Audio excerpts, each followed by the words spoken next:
This is homework for Friday, March 6th. For those of you who are still doing Friday homework, I trust that you've already completed the homework and you are just checking your answers because your goal is to be independent. Okay, first thing I do when I see a table, and I hope it's the very first thing you do when you start this, is put in my carets. I notice that my y is going up by 20 each time, and my x is going up by 5 each time. Okay, so then I know that I need to divide those. I do change in y divided by change in x, so 20 divided by 5 equals 4.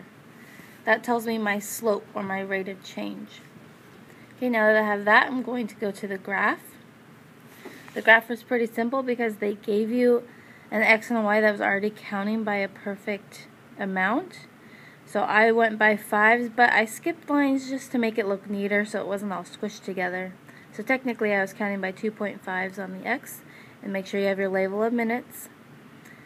Then I went by 10s on the y, labeling by 20s, skipping a line. And if you're going to skip lines, you need to make sure you skip a line first and then put your number. And I have a label of gallons. All my points are accurate. And then I have my line of best fit going up. Make sure you have all parts of your graph. Okay, now for number 2, write an equation. I already did the hard work. I found my slope from my table earlier, which was 4. So I just need to start writing my equation, but I need to use m and g. So I know linear equations are y equals mx plus b, with m in this is being the slope and b is the y-intercept. But in this case, my y is a g and my x is an m. So now I just need to put in my slope and y-intercept.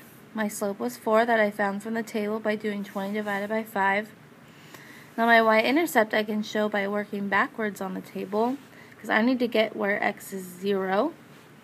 So I can look at my table and realize that every time I go up by 5, it's going up by 20. So I can do the opposite and go subtract 5 to get to 0, and then subtract 20, and that also gives me 0. So my y-intercept was 0, leaving my equation to be g equals 4m. Now you do get points if you use the correct letters. If you put y equals 4m or 4x, that would not be full points. Alright, number 3. What is the slope? My slope was 4. And what does the slope mean in terms of the pool being filled? Well, it means that the pool gets 4 gallons per minute. The key word here is per, or 1 minute. That always should be in your explanation of the slope. Okay, the y-intercept was 0. And what does it mean? It means that at 0 minutes,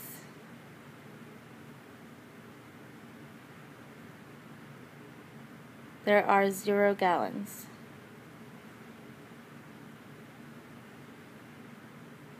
As long as you said something about 0 and put in your y-intercept, you'd be good.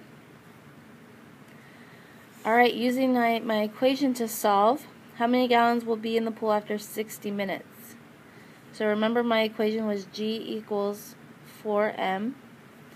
Now 60 minutes would be m, so I'm going to replace my m with 60. So I would go g equals 4 times 60. Good, now I just simply do the math.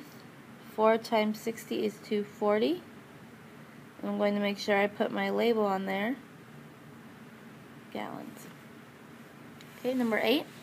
Use the equation to show how many minutes it will take to fill a pool its full 1,000 gallons. So they're giving me 1,000 gallons, which is G in my equation. So I'm going to replace G with 1,000. Now this is a simple one-step problem. All I have to do is divide by 4 on both sides. 1,000 divided by 4 is 250, and that's minutes. So it would take 250 minutes to fill it full of 1,000 gallons. Okay, that's it. I hope you guys are starting to feel confident and you're ready to take the test so you can be done with Friday homework. Have a good weekend.